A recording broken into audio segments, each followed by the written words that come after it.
Good evening, everyone. Welcome to this very special shir. It's being dedicated for the full shlema of Michal, Chaim ben Ilanit, Binyamin, Taub ben Bracha Tova. Both have complete, speedy recovery. Amen. Amen. We have the tremendous honor of Rabbi Shais Taub. We appreciate you coming all the way in the tremendous traffic to inspire us this evening. It's being presented by the Chazak organization. I'd like to thank Taub, the shul, for opening its doors.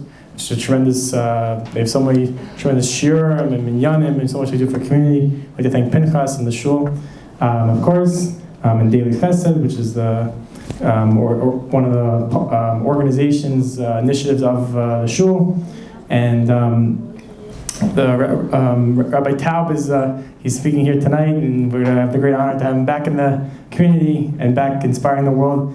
This Sunday, we're going to put up flyers in the hallway. It's the Chazak annual Tisha B'Av marathon. There's going to be 19 different speakers. We have Charlie Rari speaking at night at 10:15 at Beth Gabriel live in person and live streamed online, as well as we're going to have starting from 10:30 a.m. until 7 p.m. on Tisha B'Av day at Beth Gabriel. Hundreds of people are going to be coming in person. People are watching online. So definitely please come in person, watch online, share it to friends and family. Rabbi Taub will be speaking at 12:30 p.m. 12:30 p.m.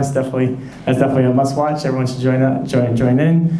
And quick word about the Chazak organization. Of course, we know them for the amazing shiurim and events like tonight. Inspire hundreds of people, thousands of people throughout the entire year. And Chazak's main mission to help Jewish public school students, inspire them, educate them through after-school and Sunday school programs in 15 different locations. And in the last 5 years, it's helped over 1,200 children transfer from public school yeshiva. It's talking about a churban, a destruction of the Beis Hamikdash, which we're commemorating during this time period. There's a tremendous churban destruction in the community. There's over 10,000 children, and we have to inspire them. So if everyone knows anyone who has children in public school, I'd like to inspire them, bring them to yeshiva. Shout to Chazak. It is a great zchus. Everyone, you're in spirit here. There are tremendous words from Rabbi Taub tonight, but obviously you should go to his website, soulwords.org, for his tremendous thousands upon thousands of shiurim on chinuch, shalom bayis, the parsha, tremendous insights. Soulwords.org. It's a great honor to call upon Shais Taub Shlita. And again, we want to mention that tonight's shir is b'schus refuah shleima for Binyamin Netanel ben Bracha Tova and Michael Chaim ben Ilanit, two young men, precious dear sons, beloved by their families, and Hashem should send a complete, speedy healing to them and all b'seich shar chayei Yisrael. We're going to talk tonight about the love that we have for our children. Tonight, the shir is in the merit of the healing of two beloved sons, and we're going to talk about the love that we have for our sons, our daughters. Because I think that sometimes it's confusing as parents who cherish and revere our holy tradition and our Torah, and we want our children to carry that on, and it's not easy. And we have very lofty standards, and we want our children to live up to those standards. And so I think sometimes there's a little bit of a confusion or a conflict.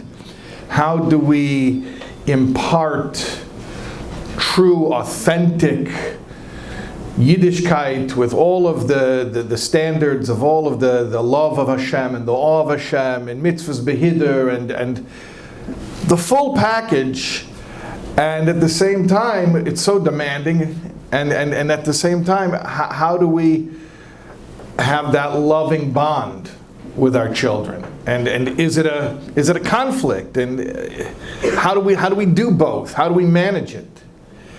And I'm here to tell you some good news. It's not a conflict. It's not a conflict at all. loving our children, bonding with our children, being gentle and kind and tolerant and non-judgmental, those aren't things that we do as an exception or as a concession. That itself is what is demanded from us as parents by the Holy Torah. The Holy Torah demands from us that we be gentle with our children. The Rambam tells us very clearly in Hilchos Mamrim when he speaks about Kibbud Av V'Ein. He lists all of these incredible obligations that a child has to a parent. And we all know, we've all heard the shiurim about the level of honor that a child has to show to a parent. Shakayach, thank you very much. I'll make a bracha here. Baruch atah Adonai Eloheinu melech haolam shahakol nibur baruch. Amen. Shakayach. So we're all quite familiar with the incredible level of honor and reverence that a Jewish child has to show his or her parents. We're familiar with that. But what I want to tell you is that Rambam says very clearly, after enumerating all of those obligations, he tells us, and here is an instruction to the parents. I told you what the child has to do, but now I want to tell you the parent's side. And the Rambam tells us very clearly, unequivocally, he uses the word osir. Osir. It is forbidden, lahachbid uloi, to make a heavy yoke al bonav on a person's children. And that one who does so is actually placing a stumbling block before that child, because you're setting a bar for him that's so high he cannot live up to it. This is not just the Rambam. This is also the Shulchan Aruch, the Mechaber, in Yeredeya, Simin, Reish Mem. Again, in words almost identical to the Rambam, also tells us, Osir, it is forbidden. Not just its advice, it's recommended. It is forbidden for a parent to be too exacting, to be too demanding. And one who does so, he himself, the parent himself, is responsible for putting a stumbling block before that child, for setting goals for him that he cannot live up to. So I'll tell you, it's a funny thing. The Torah gave a parent such a power that even if a parent has unreasonable expectations and unrealistic requests, in fact, even if a parent is not a normal parent, the famous Kibbud Av V'Ein story that we all know about Dama ben Nisina, right? You ever wondered about that story? Famous story about he didn't want to wake up his father. Why didn't he wake up his father? It was a family business. His father would have made money. So actually, Rav Moshe Feinstein explains in Dorish Moshe that his father was not a normal person. And we know this also because there's a story about Dama ben Nisina's mother who was not normal. He was once being honored by the Romans. And at the moment of the ceremony, she came and started screaming at him for some trivial matter, and she embarrassed him in front of everyone. Rav Moshe says that Dama ben Nisina's, both of his parents were emotionally unstable people. And nevertheless, he honored them. So the point I'm making is, it's an interesting thing. On one hand, the Torah gives such a power to a parent that even if the parent is not a healthy person, if the parent says, this is what I expect from my child, that becomes the binding requirement. Torah backs it up and says, this is now what the child has to live up to. Interesting. On the other hand, what does Torah tell a parent? So therefore, watch yourself. Be careful about the power that you have. Because if you demand it from your child now, Torah will demand it from your child. However, what's the good news? If you don't demand it from your child, now your child's off the hook. Can you believe that? Can you imagine that? There's no other halacha like that. I can't get somebody else to tell me that I can be mekel in Hilchas Shabbos. Or you don't have to keep such strict kashrus. No human being has the power to lower the level of chiyuv that I have in any mitzvah, except for one example, and this is it. A parent can tell a child, I'm lowering the level of expectation of kibbud av v'aim, and Torah says, okay, no problem, then that's all the child has to live up to. And therefore, says the Rambam and the Shulchan Aruch, to do the opposite and to intentionally make the requirement too high, asur la'adam, is actually forbidden to a person. And if one does so, the parent is actually an accessory to the child's failure. Interesting concept. So that's what I want to explain to you. We're all worried that we want to do everything al pi Torah, right? Okay, we're all worried. We want to make sure. Kibbud av v'aim, it's very important. Aseres hadibros. Okay, so you want to be frum, you want to do things al pi Torah, so keep this halacha in Shulchan Aruch. Asur la'adam lahachbid ulei al banav. Don't make the yoke too heavy on the child that they won't be able to live up to it.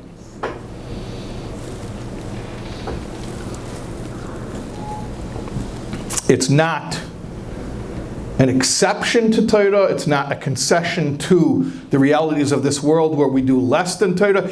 It is Torah. Taking it easy on your child is not something you do that's an exception to what Torah wants. It is what Torah wants. Torah says, take it easy on your child.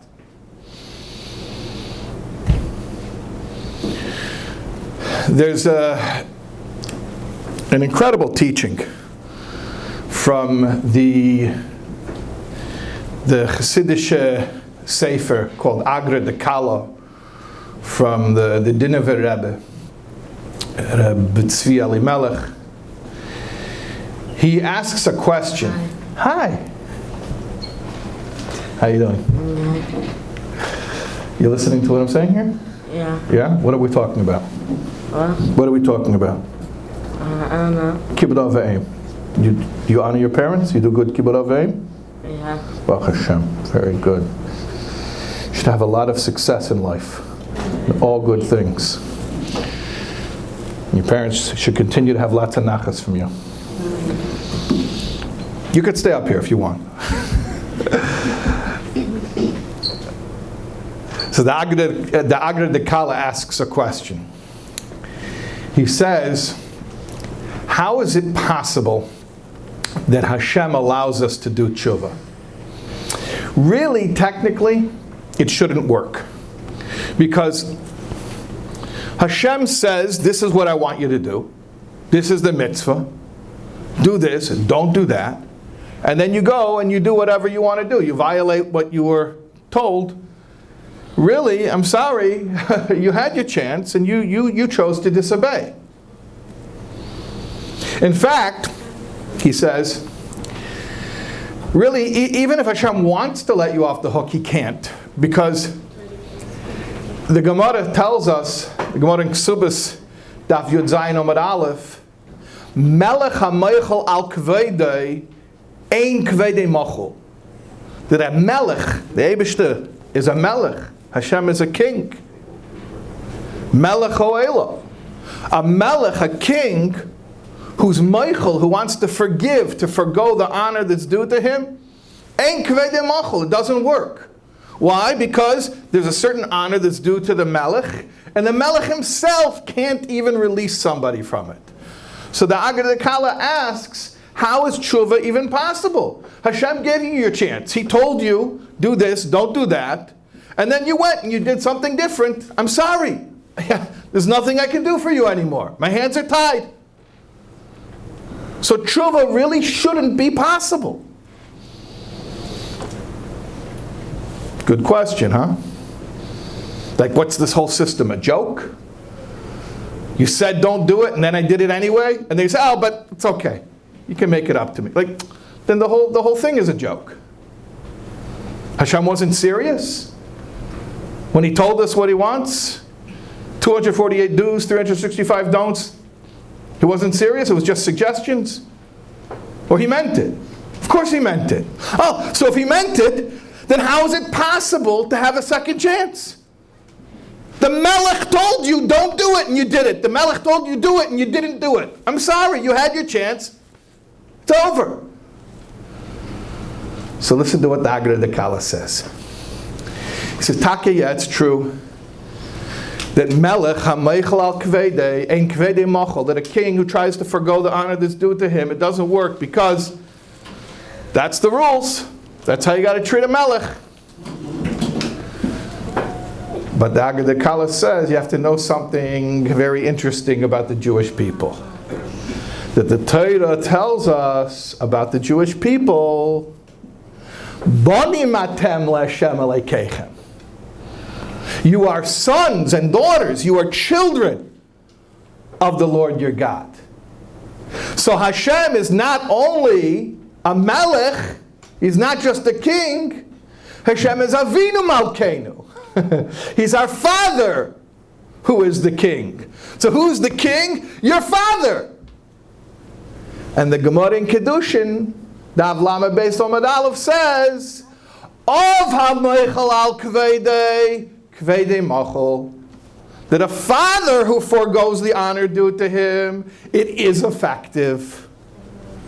So the whole concept of tshuva is the most fundamental aspect of our relationship with the Rabbeinu Shalom. The idea that we are all works in progress and we can all improve and we can all work on ourselves. And if we don't get it right the first time or the second time or the 100th time, we can keep working at it till we get it right. The concept of tshuva comes from the fact that Hashem is a father. Because what is a father? A father is one who has the power to let his son off the hook. So don't forget this. We often think about one side of the power of a parent. The fact that a parent, even if they have an unreasonable expectation, even a neurotic parent, if they say this is what their child has to do, Torah backs them up and says that becomes the bar for kibbud av va'em. Yeah, Taka, that's true. What's the other side of that same coin? Torah also backs you up if you say, I'm going to take it easy on my child. In fact, not only I'll take it easy on them, but even after I took it easy on them and they messed up, and they defied me, they rebelled against me, I'm going to choose to let that go as well. I'm going to be Michael. And you know what Torah says? Tate, Mame, if you're Michael, I'm Michael too. So we as parents, we have an incredible power. An incredible power.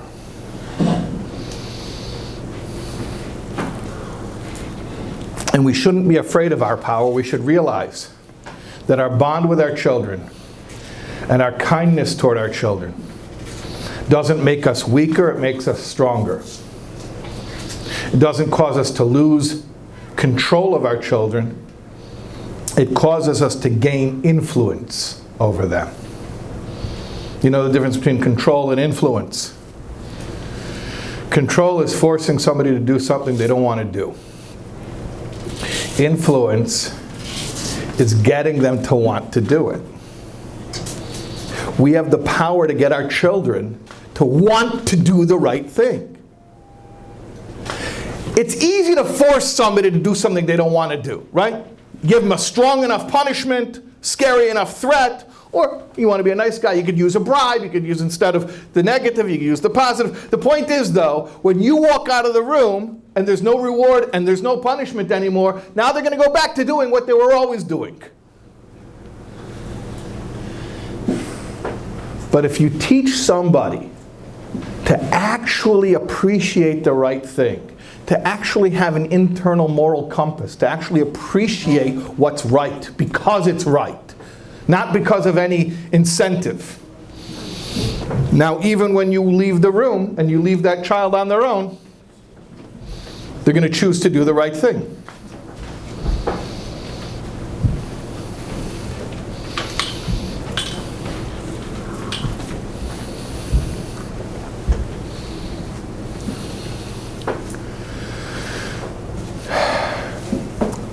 The Chofetz Chaim's son, his Bechor, his firstborn son, Rabbi Aryeh Leib, who was a Rav and Talmid Chacham, and he wrote Hakdama to a sefer called Michtove Bala Chofetz Chaim. He writes, I'm going to say a dirty word. Our father treated us, meaning our son, all the sons, as friends. Everybody says, oh, I'm not my child's friend, I'm their parent. Vushte. Where does it say that? Everybody says it like it's a seres adibris. I want to see a mucker, I want to see a source. Where does it say that a parent is not a friend? I think it was probably written in some secular parenting book and somebody liked it and started quoting it, and now all the Yidden say it like it's written in Seres Adibris. Let me explain something to you. I really pray that you are your child's friend. In fact, I pray that you're your child's best friend. Because if you're not the person they can lean on and rely upon, if you're not their safe person in life, then there's only one of two other possibilities. Either they have no one like that in their life, which means they're desperately alone, or it means they found someone like that, or they think they have at least, and you don't get to pick who that is. And how frightening is that? That your child believes they found someone who accepts them and embraces them for who they are. Once they think they found that, God forbid, but do you know how many times in just the past month I've heard stories from parents who tell me about, I'm talking about frum families, children in yeshiva, who found internet chat rooms and became swept away in the most bizarre types of ideas, all because of what? A feeling of belonging. These people accept me. These people know the real me. I'm going to tell you something very scary, but I hope that we can also understand how empowering it is at the same time. Whoever your child identifies with, whoever your child feels accepts them and knows them and sees them and hears them, that's the person whose values your child is going to take on for their own. So, question, do you want your child to have your value system? Do you want your child to have your idea of right and wrong? Then you have no choice. You have to be their closest person. You have to be their friend, their best friend. Now I'm going to explain something to you. We need to be our children's friends, and even best friends. But I want to make sure something's very clear, because this is easy to misunderstand. We need to be their friends, their best friends. But they, our children, should never, ever, ever, chas v'shalom, be our friends. You know what that means? I'll explain. A parent's job is to provide for a child. A parent's job is to take care of a child. From the moment your baby is born, you take care of them, you feed them, you clothe them, you keep them warm, you keep them safe. You provide for all of their basic needs. And that includes as well emotional needs. We as parents are providers. We provide for our children's needs materially, spiritually, emotionally, socially, whatever it may be. Our children, however, do not provide for our emotional needs. And that's a really important distinction. I need to be there for my child, that my child knows that I'm a safe person. I'm a reliable person. I'm a person that can be leaned upon. But I don't, God forbid, want my child to feel that I look to them as someone who's supposed to emotionally hold me up or provide emotional stability to me. that would actually be terrible. That would be an inversion of the entire parent-child relationship. It's turning it on its head. It's turning a child into a provider. The term that's used for this, there are many terms, but one of the terms that's used for this is the parentification of the child, where a parent treats a child like a little adult. Sometimes you have parents who have their own emotional issues and they have their own problems, and so they turn to their child for validation, for support, for acceptance. And it's a terrible, terrible burden to place upon a child. It should never be done, because a child just doesn't have that ability to give to a parent. Sometimes parents have their own, they're lacking shalom bayis. And the relationship between the mother and the father isn't as it should be. And a parent will try to fill that emotional void in their own life by recruiting a child to become sort of like an emotional confidant. And it's a terrible thing, and it's a very insidious form of abuse. There are forms of abuse which are overt. They're obvious. A child will grow up and eventually they'll realize that their parent mistreated them. When a parent treats a child as the emotional provider, it's something that a child has a really hard time ever even putting their finger on and saying that that was wrong. But it causes a lot of problems. It causes people to grow up and be very confused about their identity, not really to know who they are. They become people pleasers. They don't really have any self-confidence. They just try to get validation from people. Why? What age? 0 to 120.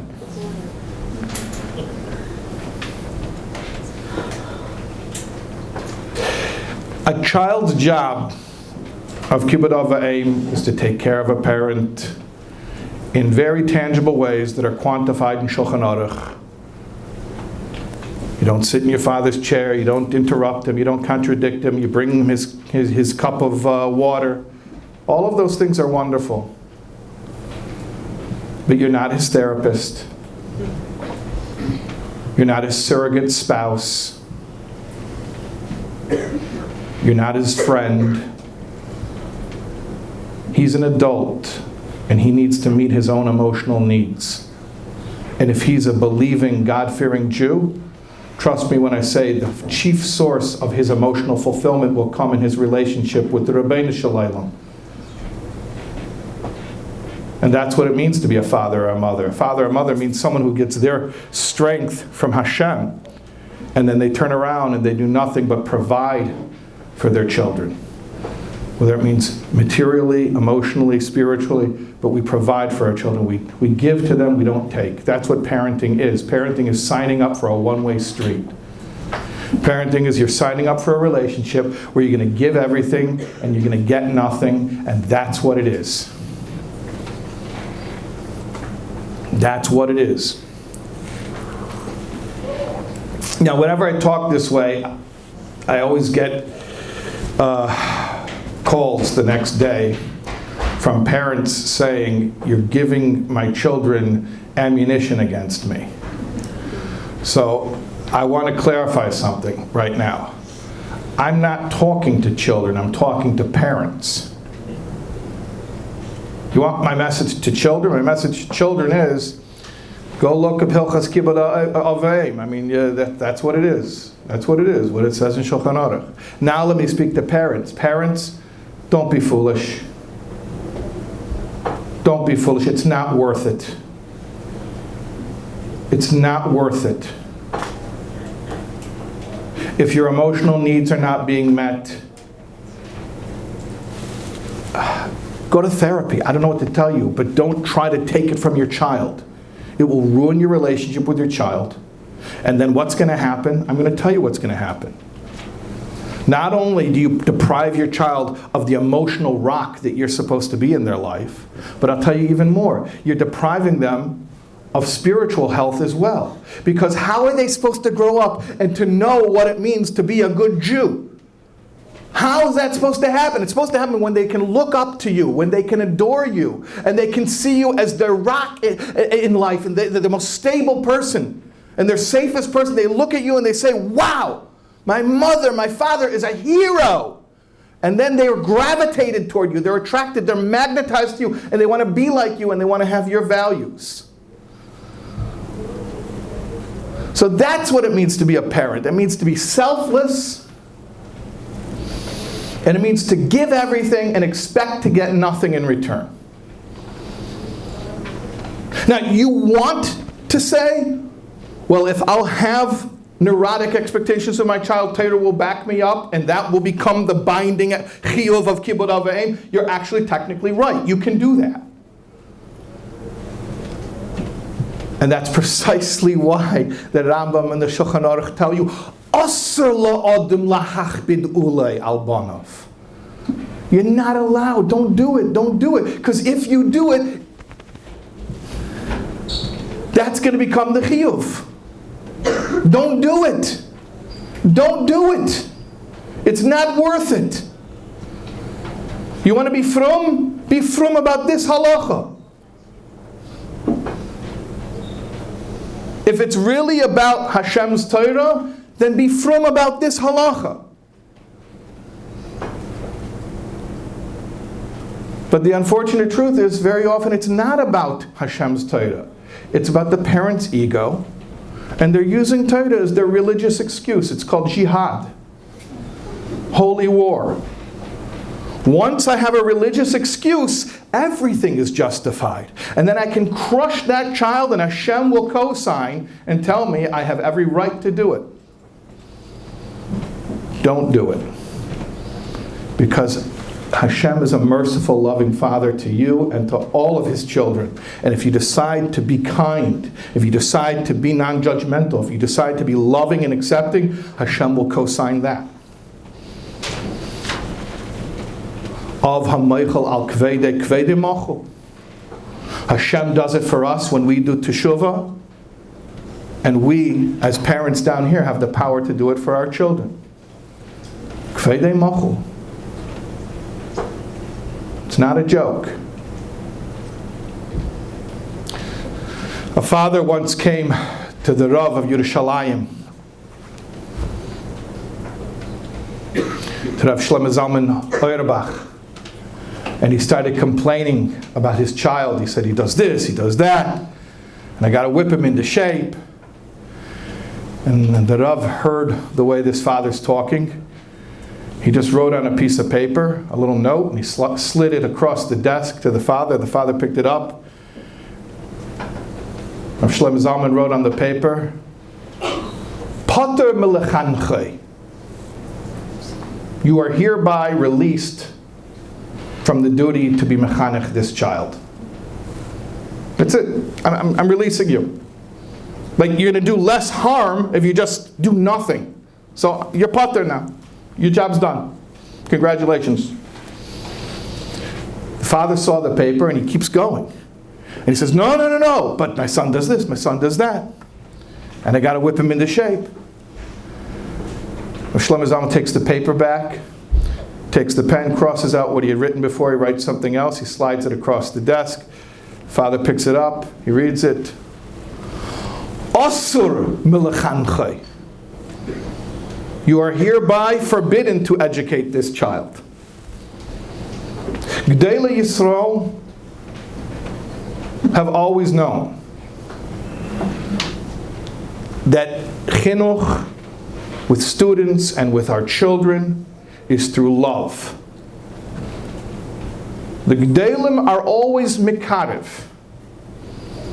Somebody asked Rav Elyashiv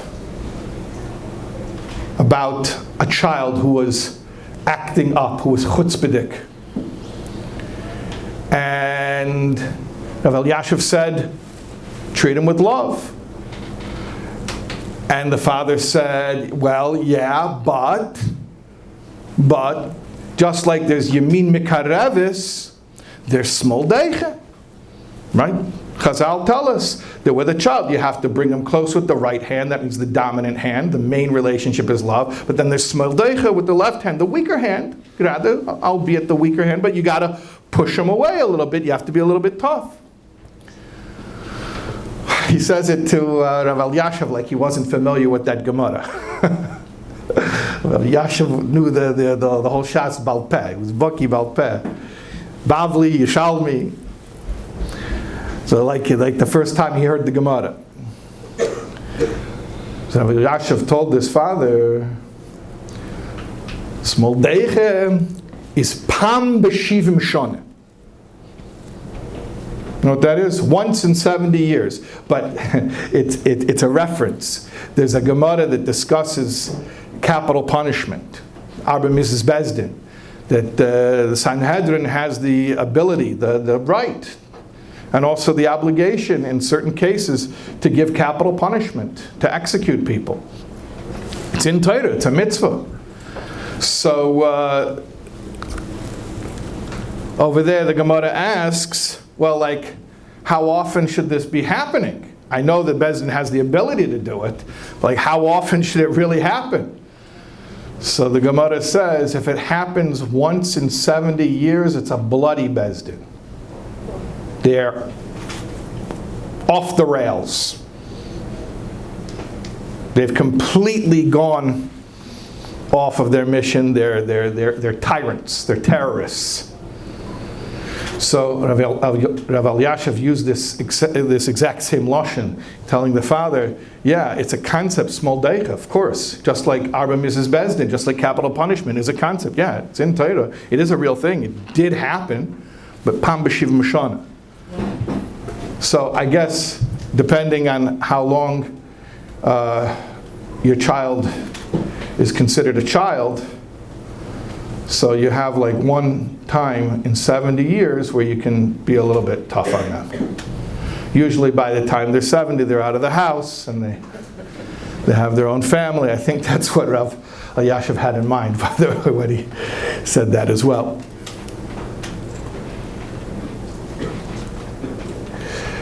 Do you want a discipline or do you want the real goal?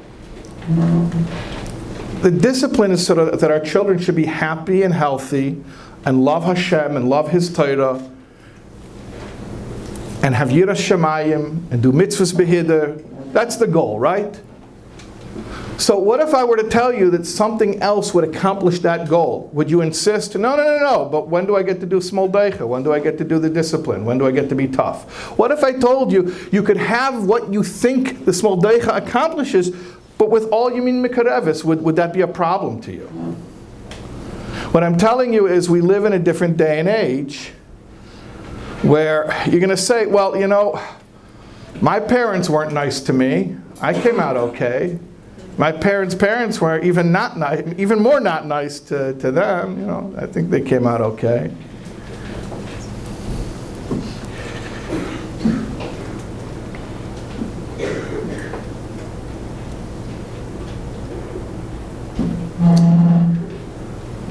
I'm asking you a serious question. Do you want to discipline, or do you want the effect that the discipline supposedly is supposed to bring you to? I'm asking a serious question. Do you want the discipline? Do you want to be able to discipline your child? Or do you want the effect that disciplining a child is supposed to bring to?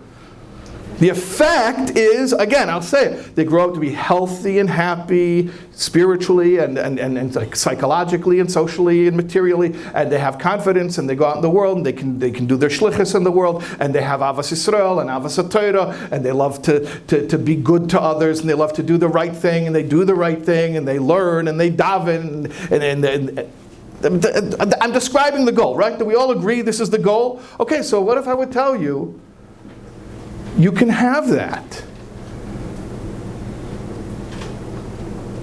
Are you okay with the idea of other methods? Are you okay if Yamin Mekarevis can accomplish that? Will you feel cheated that you raised a child to adulthood and you say, oh, shoot, I just realized. My child grew up, he's a tzaddik, but I never was yetzer the small deiche. Come back here, kid. Hold on, I got to do one small deiche to you. Or would you say, Baruch Hashem, I got to the end, I got to the finish line, and I didn't even have to do once a small deiche. Wouldn't you be happy? Okay, at least in theory, is that a concept? Herman Wouk was one of the most celebrated American authors of the 20th century. And he happened to be a Frumme Yid, a Shomer Shabbos his whole life. And he was a Pulitzer Prize winning author. He won the Pulitzer Prize for the Caine Mutiny, which is about a ship in the US Navy. He wrote it based on his experiences in World War II. He grew up in the Bronx, and then he enlisted in the Navy during World War II. And he wrote a novel, The Caine Mutiny, which is a Pulitzer Prize winner.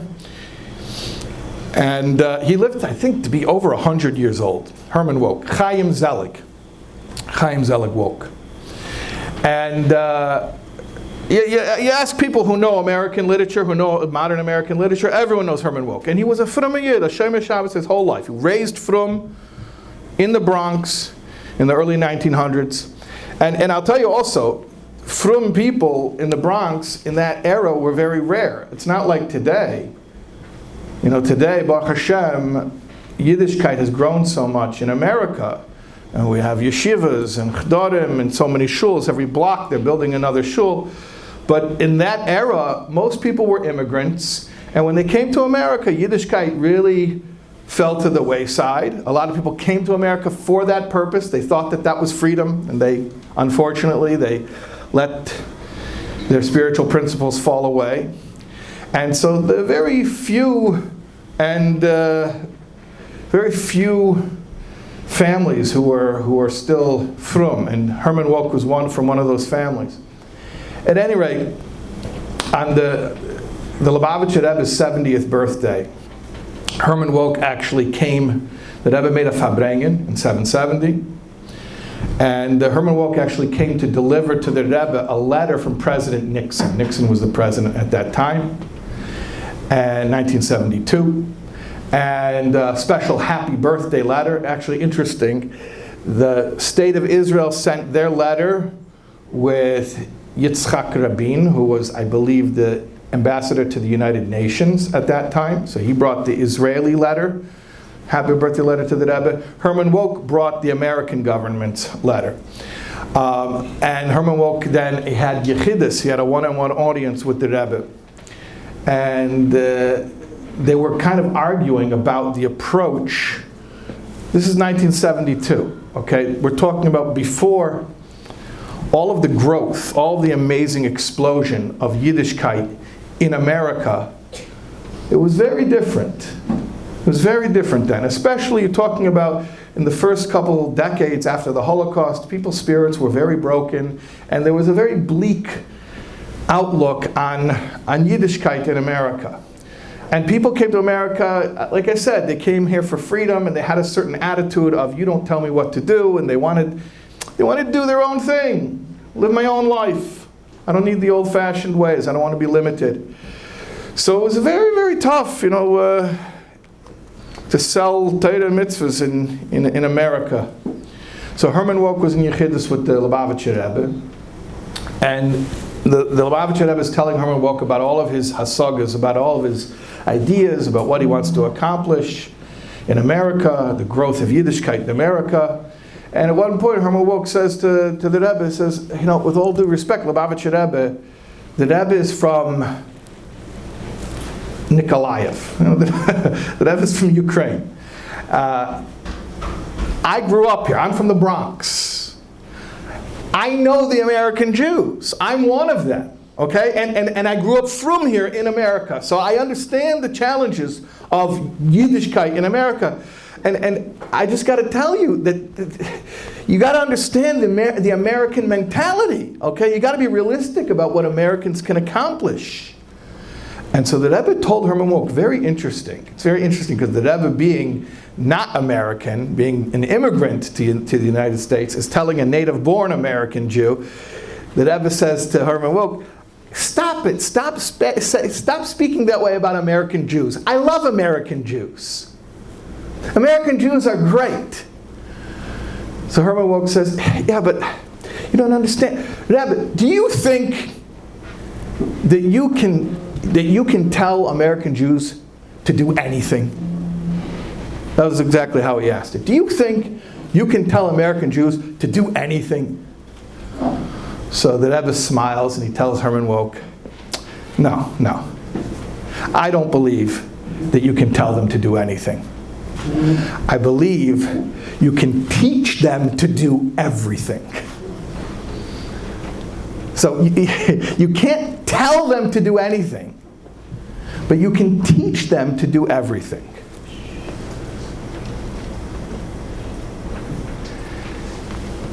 You want to tell me what to do? No, I'm not doing it.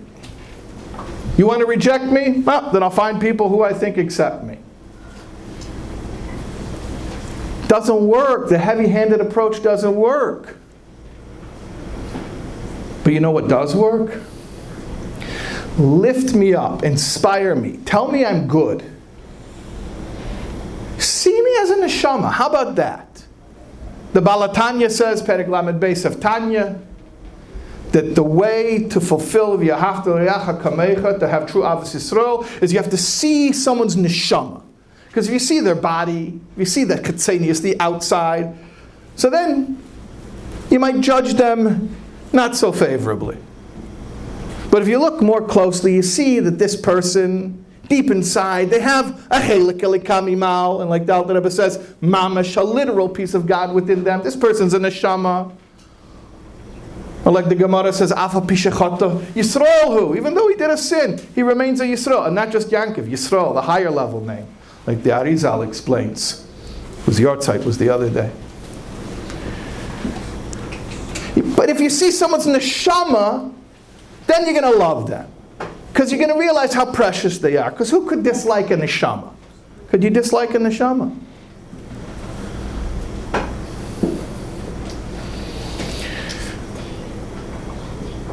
So, really, at least according to the Baal Tanya, we're all mechuyev to see every yid as a neshama in order to be mekayim the mitzvah esev v'yahavta l'reacha kamecha. What I'm saying is much less than that. Could you just do that for your own kids?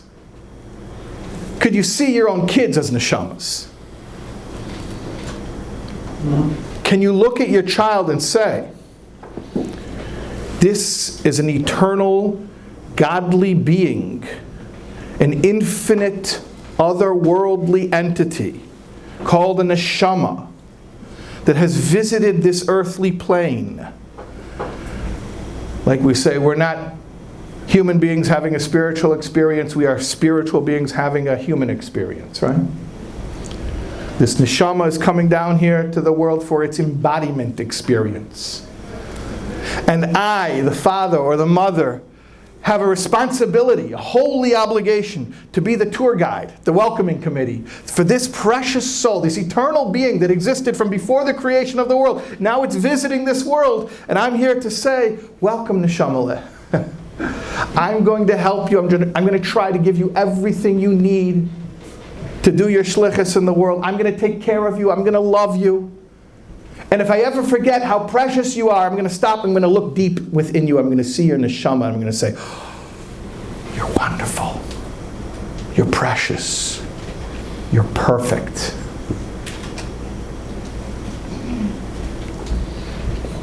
Lift up your child. It's not a lie.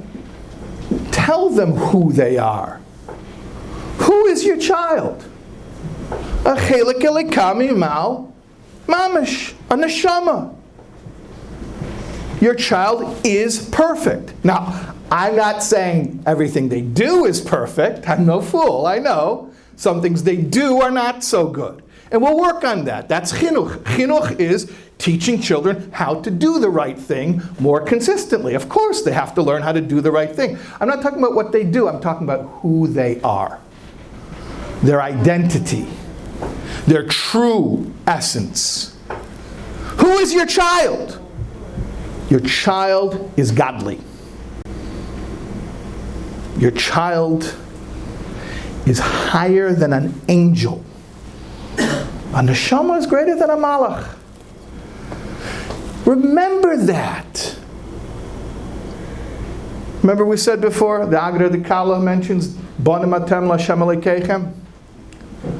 Think about that for a second.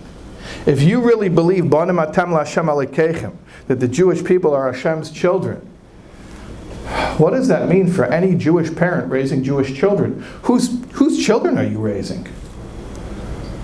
You speak like that to Hashem's child. This is Hashem's child.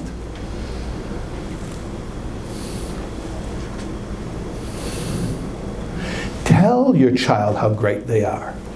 Tell them how precious they are. What are you afraid of? Why would the truth hurt? You're afraid if you let them know how wonderful and spiritual they are deep down, that they will not like Yiddishkeit because of that? Why would they not like it? All they want is to be told they're accepted. All they want is to find their place. So what do you want? That you should be the one to tell them, here's Yiddishkeit, it rejects you, it judges you, and it tells you you're not good. So they're going to find some place that they think makes them feel good. Does that make sense to you? Why don't you just, and it's not even true. It's not even true. Because Hashem doesn't look at your child that way. Hashem doesn't look at you that way. Hashem gives us chance after chance after chance after chance because Hashem lets us do tshuva again and again and again, and he's marvelous layach. What does marvelous layach mean? It means he doesn't just forgive once. It's over and over and over again. He's abundantly kind and forgiving. In fact, infinitely so, because just like Hashem is Ein Sof, his forgiveness is infinite as well. So just tell your child the truth about them. Okay, what you did wasn't so great. All right, so we'll learn how to do it better. No problem. That's chinuch. That's called teaching children how to do things better. But as far as identifying who your child is, tell your child how good they are, how godly they are. Tell them what a neshama is. Why should they only associate hearing spiritual talk and Jewish words with reprimand and judgment and rejection? Let them associate, God forbid, let them associate those words, those Jewish words, with love and with acceptance and with being honored and respected. Rav Gamliel Rabinovich says that the biggest koyach that parents have is to speak respectfully to their children, because this will give them the greatest hashpah. It's counterintuitive to a lot of people. They don't realize that. They think, well, hold on a second. If I'll be too respectful, my kid will walk all over me. He'll disrespect me. He says, fakert. Speak respectfully to your child, you'll have the biggest hashpah. But you have to understand the difference between control and influence. I told you what control is, and I told you what influence is. Control is like the cops who give tickets. The cops give me tickets. It doesn't stop me from speeding. It stops me from, well, it doesn't entirely stop me from getting caught. But it stops me if I think that there's a camera, a speeding camera, right? If Waze tells me speed trap up ahead, so then I'm going to be more careful, right? That's called controlling somebody. If I catch you doing it, there's going to be consequences. And by the way, I'm not just talking about punishment, I'm talking about reward too. Because really is the same thing. Reward also. What does it tell somebody when they do something only because of the reward of the punishment? You're telling them that the thing itself is not important. And what's the proof the thing itself is not important? Because if it were important, you would do it without reward or punishment.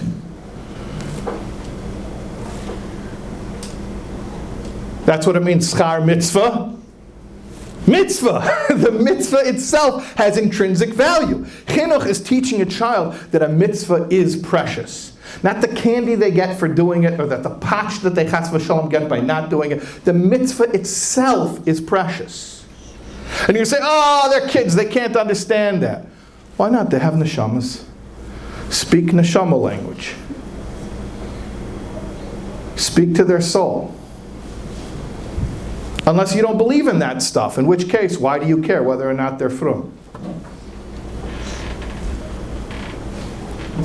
If you don't believe that your child has a neshama, and if you don't believe that Yisrael reis v'kutche bricha kol echad, like the Holy Zohar tells us, that your child, because of their holy neshama, is one with Torah and one with Hashem. If you don't believe in that stuff, then what do you believe in? And then, why is Torah so important to you if you don't even believe in it? Doesn't even make sense. Tell me how it makes sense. You believe Torah is real? If you believe Torah is real, then you believe that your child is holy and wants to do the right thing. And if you accept them and love them and lift them and inspire them and encourage them, they're going to do the right thing. Moshe Rabbeinu believed in Torah. Moshe Rabbeinu thought Torah is pretty real. In fact, they call it Torah's Moshe. It's a pretty close connection between Torah and Moshe. And when Moshe thought Hashem's not going to forgive sinners, Moshe told Hashem, "Mecheni no masifrecha, erase me from your book."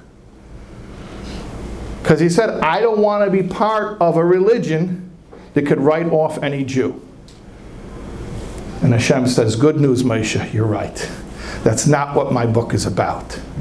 You're right, Moshe. And Moshe said, I thought so.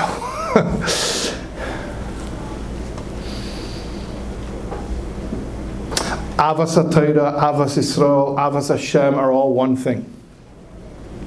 One never has to come at the expense of the other. If we really mean it, then we can be loving and kind and encouraging. And not only is it not a compromise to Torah values, that itself is the most Torah-dik type of chinuch that there could ever be. That itself is Torah. And that's where our power is as parents. I heard somebody once say, when my child grows up and gets in trouble, I don't want her to say, oh no, I'm in trouble, my dad's going to kill me. I want her to grow up and say, oh no, I'm in trouble, I need to call my dad.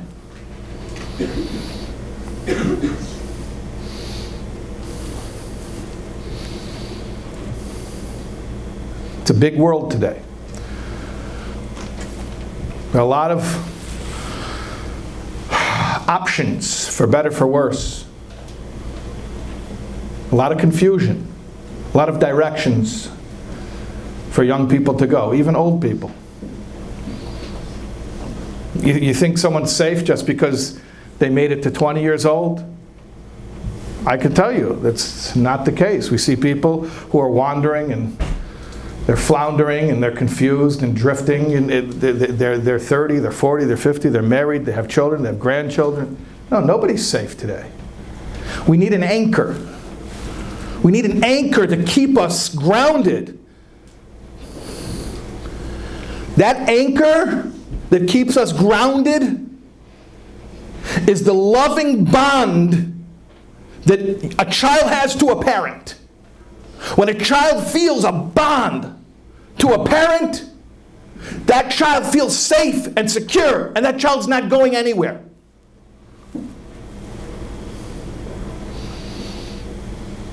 A young man once told me, a young man who left Yiddishkeit, and he said to me, nobody understands. A baby bird will only leave the nest and the protection of the mother bird if there were snakes in the nest.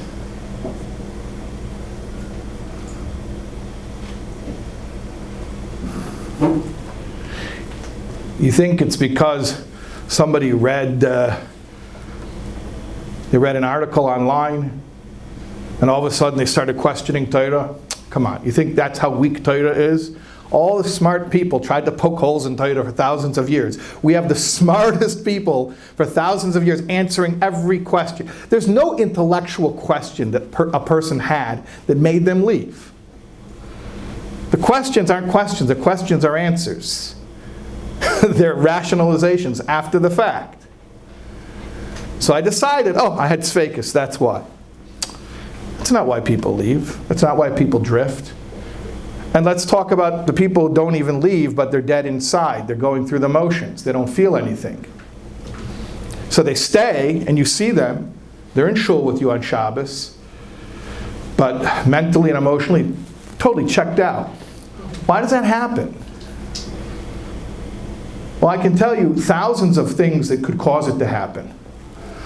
But I'll tell you one thing that will prevent it from happening. Parents, what's that one thing that gives somebody a rock-solid anchor and stability? That they know, I'm safe, I'm in the right place. I don't have to wander, I don't have to go anywhere to find myself, because I know here I am seen for my true self. What's the one thing that gives our children that type of stability and confidence and certainty and connection to Torah and to Hashem? A bond with a loving parent. That's it. That's it.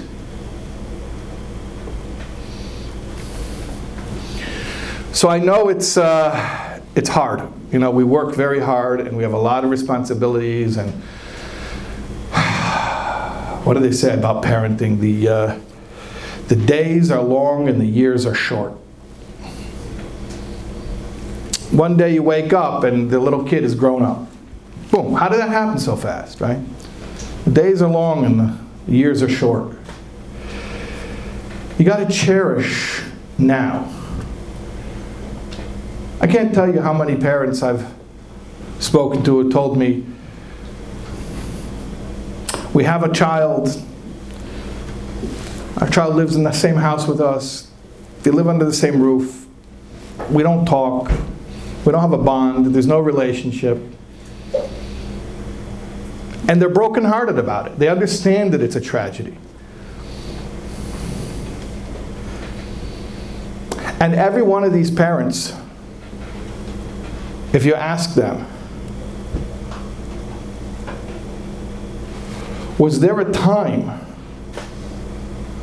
that you recall where your child still used to come to you, to talk to you, to share with you, to seek emotional support from you? In most cases, almost all cases, they'll say, yeah, I remember when he was younger. And so then the question becomes, well, what happened? What happened? Why did the child discontinue seeking the emotional support of their parents? Usually the answer is because people aren't dumb. How many times do you want to be humiliated and rejected? When I'm really in trouble and I come to you and I get judgment for it, okay, I can't handle it, it's too stressful.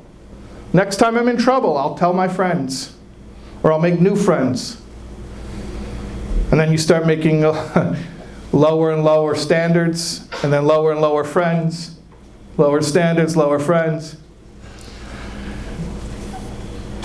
And these parents who are in this situation, they all yearn. I had a father tell me one time, he said, I have $10 million in a business checking account. And he did, I knew the guy. He said, I would give it now, I'd wire the money to anyone who could get my 18-year-old son to sit down and have a conversation with me.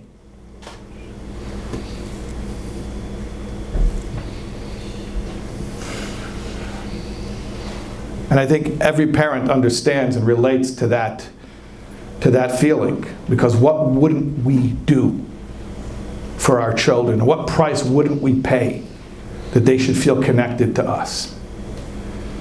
So here's what I'm going to tell you. You don't even have to pay $10 million. It's free. When your child comes to you and they want to talk to you, that moment is worth $10 million. Whatever, I know we're tired, we work hard, we're busy, and we have lots of kids.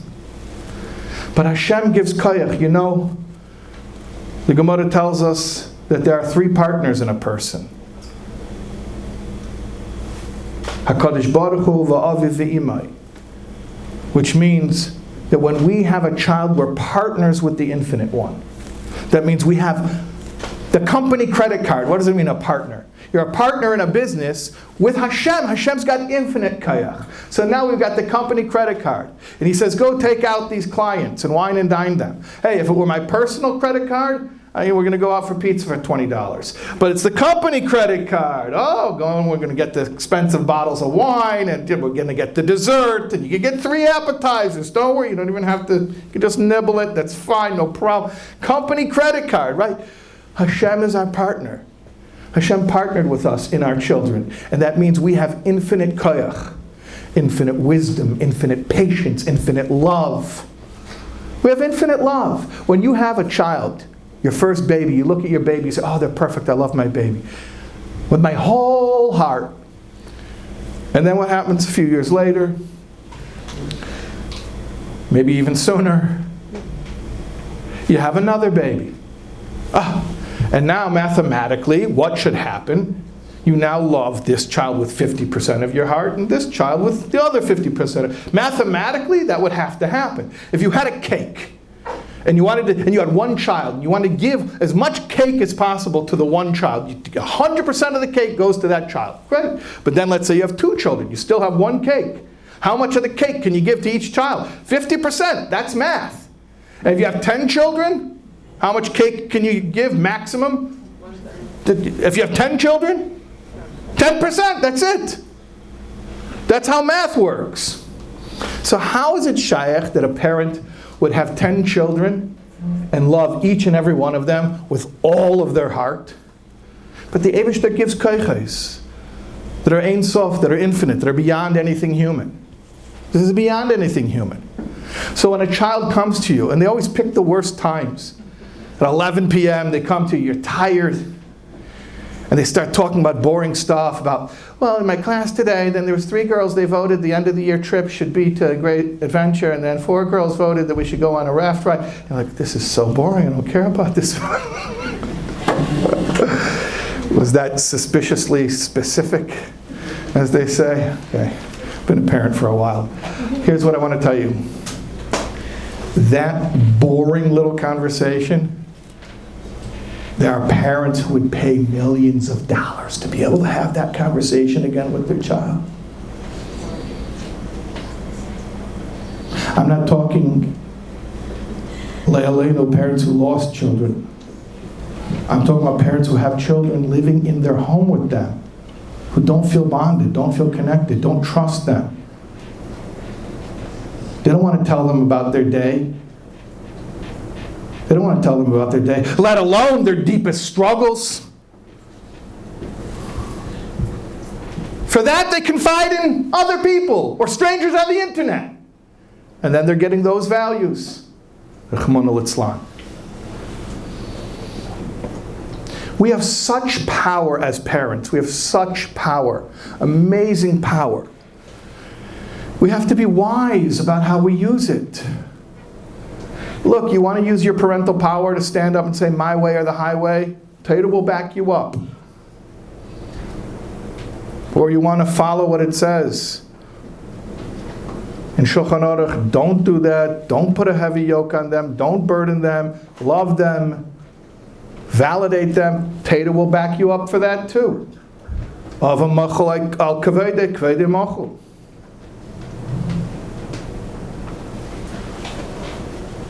You want control over your child? Great. So they'll do what you want them to do while you're watching.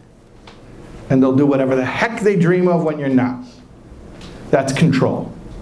Or do you want influence over your child?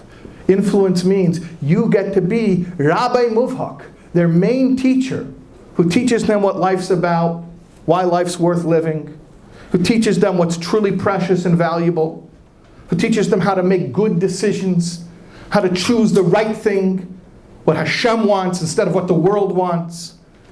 That's a parent who's influential, a parent who has hashpah, who has influence.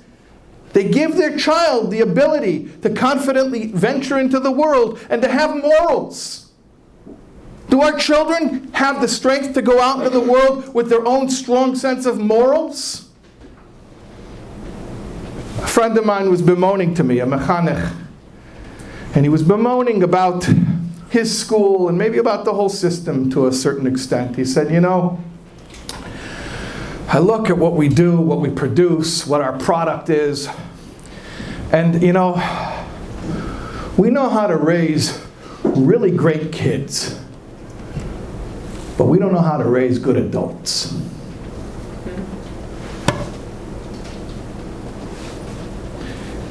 Raising an adult means somebody who, when they're on their own, not under the watchful eye of the mashgiach, not where their parents can catch them, they do the right thing because they have come to believe that that is what is right. You don't get that kind of influence over your child through controlling them and rejecting them and frightening them and pressuring them. You want to have that type of hashpah, that type of influence, where they say, I want to believe in what my father believes in. I want to care about what my father cares about. I want to have the same morals and values and ideals and sense of right and wrong as my father does. How do you do that? By being his closest person in his life. Levi Yitzchak Berditchever said, I once learned what is Avos Yisrael from watching two drunks. He said, I was at the Kretschmer, the tavern, the bar. I was raising funds for captives. And I see these two non-Jewish drunks, barflies.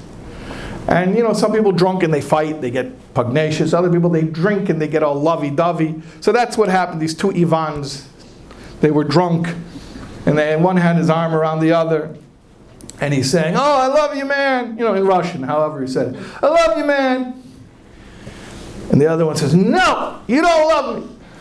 No, I do, I love you. No, you don't love me. Yeah, you love me. No, you don't love me.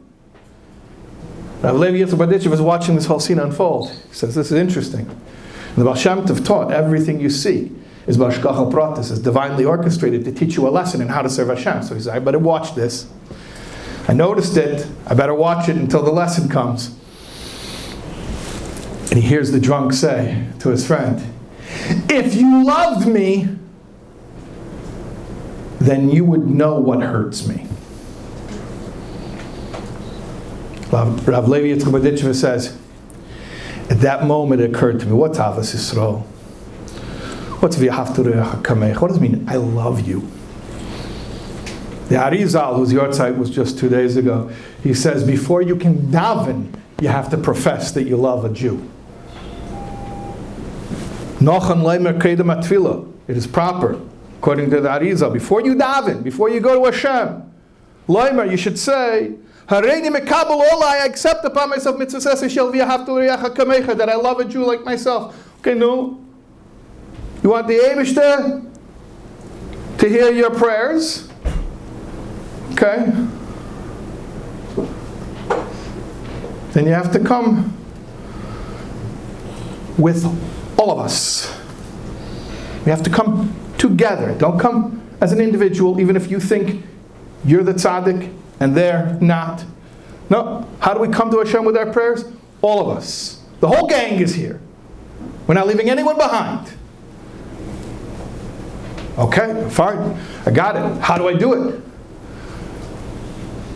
Very, very simple. What does it mean to love anyone? To know what hurts them. You don't know what hurts them? How can you say you love them?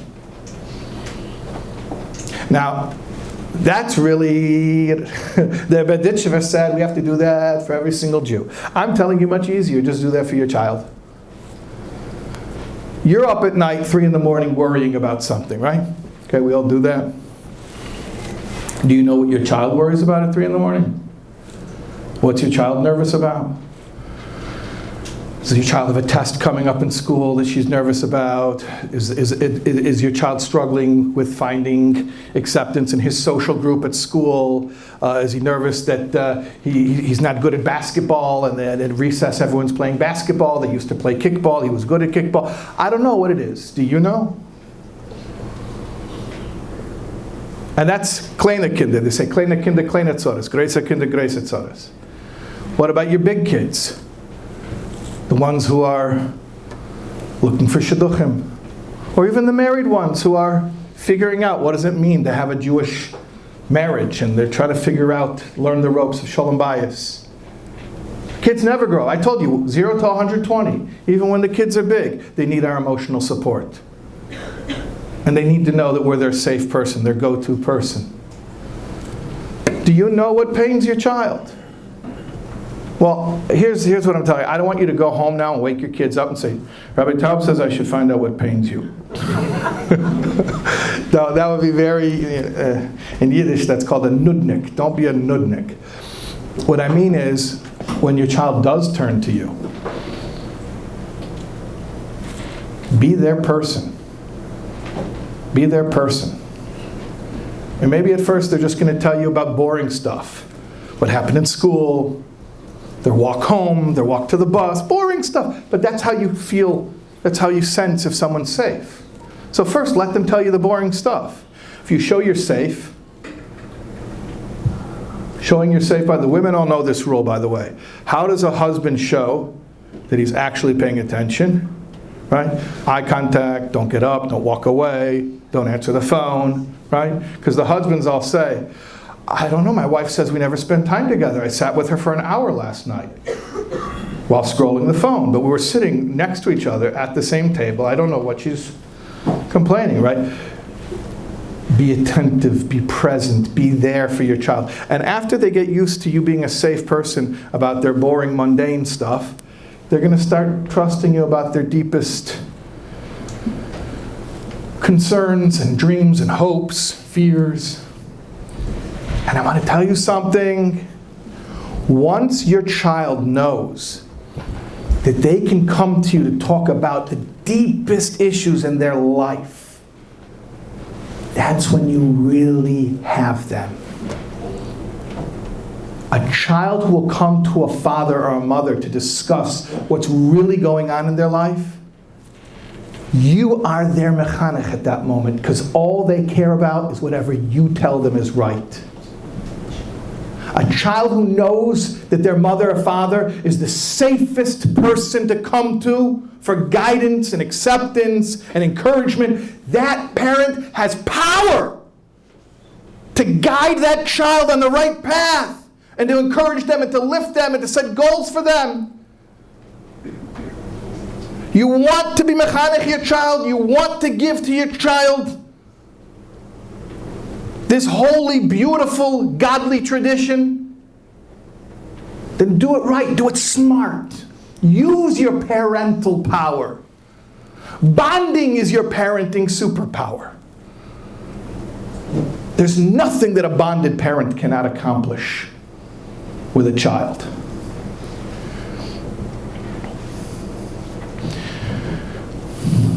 Hashem should see all the love that Jewish parents are giving their children. Hashem, Avinu Shebishmaim, should show us absolute revealed love to the whole world by bringing Mashiach, redeeming us, bringing the Eretz Yisrael with the Beis HaMikdash. We want to go home, Tati.